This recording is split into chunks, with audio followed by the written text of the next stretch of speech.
Hi hello video பார்க்குற எல்லாருக்கும் வணக்கம். நம்ம இன்னைக்கு பார்க்க போகிற வீடியோ எதை பற்றினா, ரொம்ப நாளாக ஓஞ்சு போயிருந்த மார்வல் ஃபேன்ஸ்க்கு கரண்ட் ஷாக் அடித்த மாதிரி டெட்பூல் அண்ட் வுல்வரின் மூவி ரிலீஸ் ஆகி பயங்கர சக்ஸஸ்ஃபுல்லாக ஓடிட்டு இருக்கு. இந்த ஒரு ஹாப்பினஸையே முழுசாக அனுபவிக்கிறதுக்குள்ள உங்களை இன்னும் இன்பத்தில் தள்ளுறேன் அப்படிங்கிற மாதிரி மார்வல் வந்து இப்போ நடந்த காமிகான்ல ஒரு மிகப்பெரிய விஷயத்தை எல்லாரும் முன்னாடியும் போட்டு உடைச்சாங்க. அது என்னன்னா, அஃப்கோர்ஸ் RDJ இஸ் பேக்.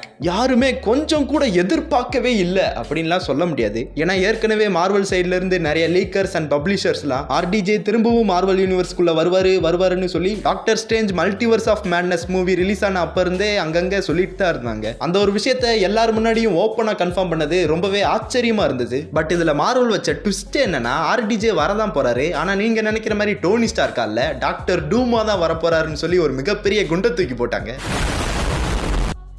எப்படிரா அதெல்லாம் சாத்தியம்? ஆல்ரெடி RDJ வந்து டோனி ஸ்டார்க்குங்கிற ஒரு மிகப்பெரிய ரோல்ல நடிச்சு அயன் மேனுக்குனே ஒரு லெகசியை கிரியேட் பண்ணியிருக்காரு. அப்படி இருக்கிறப்ப அவரை போய் டாக்டர் டூமா நடிக்க வச்சா அது கொஞ்சம் கூட நல்லா இருக்காதேடா அப்படிங்கிற மாதிரி யோசிச்சீங்கன்னா, கமான் கைஸ், மார்வல்ல இப்போ வந்து மல்டிவர்சல் பேட்டில் நடந்துட்டு இருக்கு. மல்டிவர்ஸை பொறுத்த வரைக்கும் என்ன வேணாலும் நடக்கும். ஒரு யூனிவர்ஸ்ல ஒருத்தர் நல்லவனா இருந்தா மற்ற யூனிவர்ஸ்லயும் அவன் நல்லவனா தான் இருப்பான்னு சொல்ல முடியாது. எக்ஸாம்பிளுக்கு லைக் எர்த் 616 சேர்ந்த டாக்டர் ஸ்ட்ரேஞ்ச் வந்து நல்லவர், பட் மற்ற யூனிவர்ஸை சேர்ந்த ஒரு சில டாக்டர் ஸ்ட்ரேஞ்ச் வந்து கெட்டவங்களா இருக்காங்க இல்லையா? அந்த மாதிரி தான் டோனி ஸ்டார்க்கோட ஒரு ஈவில் வேரியன்ட் வந்து டாக்டர் டூமா மாறிட்டாரு அப்படிங்கிற தியரி தான் ஃபேன்ஸ் மத்தியில ரொம்ப பாப்புலரா சுத்திட்டு இருக்கு. அண்ட் இதுக்கப்புறம் மார்வல் யூனிவர்ஸை பொறுத்த வரைக்கும் தேனோஸ்க்கு அப்புறமா ஒரு மெயின் வில்லனா டாக்டர் டூம் தான் இருக்க போறாருங்கிற விஷயத்தை மார்வல் வந்து கன்ஃபார்ம் பண்ணிட்டாங்க. அப்ப கேங்கோட கதி என்னன்னு கேட்டீங்கன்னா, ஆக்சுவலா இந்த ஒரு இன்ஃபர்மேஷன் உங்கள சில பேருக்கு முன்னாடியே தெரிஞ்சிருக்கும். என்னன்னா, கேங் த கான்கரரா நடிச்ச ஆக்டர் ஜானத்தன் மேஜர்ஸ் வந்து ஒரு ஹராஸ்மெண்ட் கேஸ்ல மாட்டிக்கிட்டாரு. இதனாலேயே மார்வல் வந்து கேங்க மெயின் வில்லனா புஷ் பண்றதுக்கு பதிலா டாக்டர் டூமா ஒரு மெயின் வில்லனா கொண்டு போகலாம் அப்படின்னு முடிவெடுத்து அவெஞ்சர்ஸ் கேங் டைனாஸ்டியா இருந்த டைட்டிலை மாத்தி அவெஞ்சர்ஸ் டூம்ஸ்டேன்னு வச்சுட்டாங்க.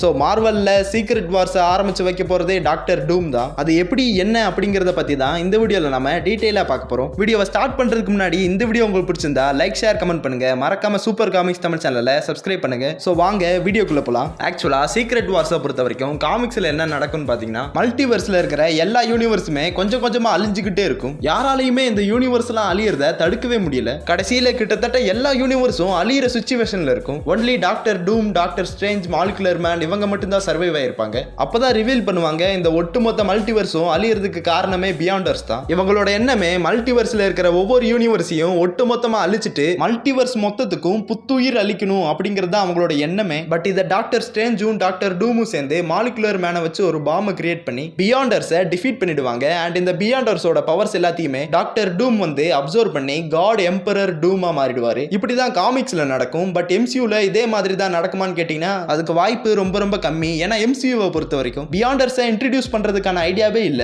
ஏன்னா பியாண்டர்ஸால மல்டிவர்ஸே அழிக்க முடியுங்கிறப்ப லோக்கி வந்து மல்டிவர்ஸை காப்பாத்துறதுக்காக தன்னைத்தானே சாக்ரிஃபைஸ் பண்ணதுக்குலாம் அர்த்தமே இல்லாம போயிடும். லைக் கேங்கோட வேரியன்ஸ் எல்லாம் ஃபைட் பண்றது, அவெஞ்சர்ஸ் கஷ்டப்பட்டு இன்ஃபினிட்டி ஸ்டோன்ஸ் எல்லாம் கலெக்ட் பண்ணி இந்த உலகத்தையே காப்பாத்தினது, இது எல்லாமே டோட்டலா அர்த்தமற்றதாயிடும். சோ பியாண்டர்ஸை MCUக்குள்ள கொண்டு வரதுக்கான வாய்ப்பு ரொம்ப ரொம்ப கம்மி. பட் டாக்டர் டூம் வந்து காட் எம்பரர் டூமா மாறதுக்கு இன்னொரு வழி இருக்கு. அது என்னன்னா, இப்போதைக்கு MCUல இருக்கிறதுலே மல்டிவர்சல் லெவலுக்கு பவர்ஃபுல்லா இருக்கிற ஒரு கேரக்டர் யாருன்னா அது லோக்கி தான். எதனால அப்படிங்கறத பத்தி இதுக்கு முன்னாடியே ஒரு வீடியோல நான் டீடைலா எக்ஸ்பிளைன் பண்ணிருக்கேன். அந்த வீடியோவோட லிங்க் மேல ஐகான்லயும் கீழே டிஸ்கிரிப்ஷன்லயும் கொடுக்குறேன். அந்த வீடியோவை போய் ஒரு எட்டு பார்த்துட்டு வந்துருங்க. ஏன்னா அப்பதான் இந்த வீடியோ வந்து உங்களுக்கு இன்னும் கொஞ்சம் கிளாரிட்டியா இருக்கும். சோ லோக்கி தான் இப்போதைக்கு மல்டிவர்ஸோட உயிர். அவர் தான் ஒட்டுமொத்த மல்டிவர்ஸையும் தாங்கி பிடிச்சிட்டு இருக்காரு. அவர் நினைச்சா ஒரு யூனிவர்ஸையே ரொம்ப அசால்ட்டா அழிச்சிட முடியும். ஒரு யூனிவர்ஸ்குள்ள நடக்கிற விஷயங்களை தான் இஷ்டத்துக்கு எப்படி வேணாலும் மாத்தி அமைக்க முடியும். பட் அவர் அதை பண்ண மாட்டாரு. ஏன்னா எல்லா யூனிவர்ஸ்க்கும் ஃப்ரீ வில் இருக்கணுங்கிறதுக்காக மல்டிவர்ஸ்ல இருக்கிற அத்தனை பிரான்ச்சஸுக்கும் உயிரோட்டத்தை கொடுத்து தன்னோட வாழ்நாள் முழுக்க அந்த ஒரு கோல்டன் த்ரோன்லே தான் உட்காந்துட்டு இருக்க போறாரு. சோ இப்போ MCU சீக்ரெட் வார்ஸ்ல என்ன நடக்க போகுதுன்னா, காமிக்ஸ்ல எப்படி டாக்டர் டூம் வந்து மல்டிவர்ஸ்ல அழிஞ்சதுக்கு அப்புறமா பியாண்டர்ஸோட பவர்ஸ் அப்சர்வ் பண்ணாரோ, அந்த மாதிரி இல்லாம டாக்டர் டூம் வந்து லோக்கியோட அந்த ஒரு த்ரோனை கேப்சர் பண்றதுக்காக ஒரு மிகப்பெரிய மல்டிவர்சல் கிரைசிஸை கிரியேட் பண்ண போறாரு. அண்ட் இந்த அவெஞ்சர்ஸ் 5 மூவிக்கு அவெஞ்சர்ஸ் டூம்ஸ்டேன்னு வேற பேர் வச்சிருக்காங்க. சோ அந்த ஒரு மூவில டாக்டர் டூம் வந்து பெருசா ஏதோ ஒரு சம்பவம் பண்ண போறாருங்கிறது மட்டும் தெரியுது. மேபி இந்த ஒரு மூவில நம்ம இது வரைக்கும் MCUல பார்த்துட்டு இருந்த எர்த் 616 டோட்டலா அழிஞ்சு போறதுக்கான வாய்ப்புகளும் இருக்கு. ஏன் அப்படி சொல்றேன்னு கேட்டீங்கன்னா, இப்ப டாக்டர் டூம் வந்து லோக்கியோட எக்ஸிஸ்டன்ஸை தெரிஞ்சுக்கிட்டு லோக்கியோட பவர்ஸை அடையறதுக்காக போன போனார்னா லோக்கி கிட்ட போக விடாம தடுக்கிறதுக்காக டாக்டர் டூமை எதிர்த்து அவெஞ்சர்ஸ் வந்து கண்டிப்பா ஃபைட் பண்ணுவாங்க. அவெஞ்சர்ஸ் மட்டும் இல்லாம இலுமினாட்டிஸும் வரலாம், ஃபேண்டாஸ்டிக் ஃபோரும் வரலாம். இன்னும் எத்தனை பேர் இதுக்குள்ள வரப்போறாங்கன்னே தெரியல. இப்ப நான் சொல்றபடி மட்டும் நடந்தா எக்ஸாக்டா அவெஞ்சர்ஸ் இன்ஃபினிட்டி வார்ல எப்படி அவெஞ்சர்ஸ் வந்து இன்ஃபினிட்டி ஸ்டோன்ஸை கலெக்ட் பண்ண விடாம தானோஸை எதிர்த்து ஃபைட் பண்ணாங்களோ, அதே போல அவெஞ்சர்ஸ் டூம்ஸ்டே மூவில லோக்கியோட பவர்ஸை அடைய விடாம டாக்டர் டூமை எதிர்த்து அவெஞ்சர்ஸ் எல்லாருமே ஃபைட் பண்ண போறாங்க. அண்ட் இன்ஃபினிட்டி வார்ல எப்படி தானோஸ் வந்து எல்லா தடைகளையும் மீறி இன்ஃபினிட்டி ஸ்டோன்ஸை கலெக்ட் பண்ணி உலகத்துல பாதி மக்கள் தொகையை அழிச்சாரோ, அதே போல டாக்டர் டூம் வந்து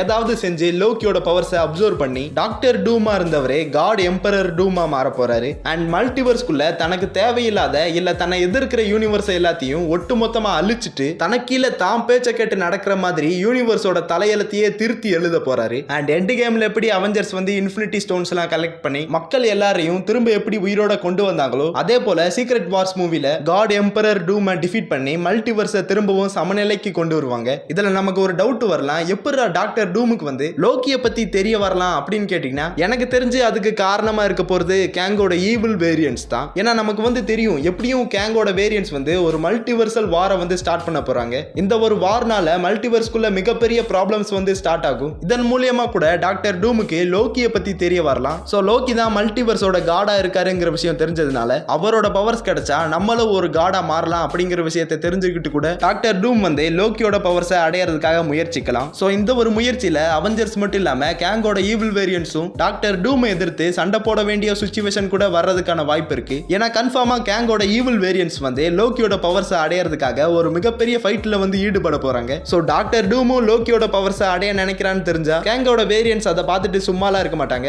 கண்டிப்பா டாக்டர் டூமையும் எதிர்த்து சண்டை போடுவாங்க. சோ மூவிஸ்ல வந்து கேங் வெர்சஸ் டாக்டர் டூம்ங்கிற ஃபைட் நடக்கிறதுக்கான வாய்ப்புகள் ரொம்பவே அதிகமா இருக்கு. இல்லனா கேங்கோட ஈவில் வேரியன்ஸை ஏமாத்தியோ இல்ல கேங்ஸை ஹெல்ப் பண்ணியும் கூட டாக்டர் டூம் வந்து லோக்கியோட பவர்ஸை அடையலாம். என்ன வேணாலும் நடக்கும், நம்மளால எதையும் கன்ஃபார்மா சொல்ல முடியாது. அண்ட் லோக்கியோட சீரிஸ்லயே கூட ஹீ ஹூ ரிமைன்ஸ் வந்து ஒரு தடவை சொல்லியிருப்பாரு, ஒட்டுமொத்த மல்டிவர்ஸும் அழியறது இது ஒன்றும் முதல் தடவை கிடையாது. இதுக்கு முன்னாடியே கேங்கோட ஈவில் வேரியன்ஸ்க்கும் குட் வேரியன்ஸ்க்கும் நடந்த வார்ல சண்டை போட்ட கேங்கோட எல்லா வேரியன்ஸுமே பாத்தீங்கன்னா ஒட்டுமொத்தமா அழிஞ்சிட்டாங்க. ஒரே ஒரு கேங் வேரியன்ட் மட்டும் தான் உயிரோட தப்பிச்சாரு, அவர் தான் ஹீ ஹூ ரிமைன்ஸ். அண்ட் இதுக்கப்புறம் இதே மாதிரி எப்பவும் நடக்காம இருக்கிறதுக்காக தனக்குன்னு தனியா ஒரு சீக்ரெட் டைம் லைனையே உருவாக்குனாரு. அந்த ஒரு டைம் லைன்ல டிவிஏங்கிற ஒரு சிஸ்டத்தை உருவாக்கி அந்த ஒரு சிஸ்டம் மூலமா மல்டிவர்ஸ்ல ஏற்படக்கூடிய முரண்பாடுகள், ப்ராப்ளம்ஸ் இது எல்லாத்தையுமே ஒட்டுமொத்தமா கிளியர் பண்ணாரு. சோ இப்போ மல்டிவர்ஸோட கண்ட்ரோல் வந்து லோக்கி கிட்ட இருக்கு. யாராவது லோக்கியை டிஃபீட் பண்ணா மட்டும்தான் அவங்களால லோக்கியோட பவர்ஸை அடைய முடியும். சோ டாக்டர் டூம் வந்து லோக்கியை டிஃபீட் பண்ணிட்டு காட் எம்பரர் டூமா மாதிரி மல்டிவர்ஸையே மாத்தி அமைக்கிறாரு. இவர் மாத்தி அமைச்ச எல்லாத்தையும் அவெஞ்சர்ஸ் வந்து திரும்பவும் பழைய நிலைமைக்கு கொண்டு வராங்களா இல்லையா அப்படிங்கறதா சீக்ரெட் வார்ஸோட கதையா இருக்க போது.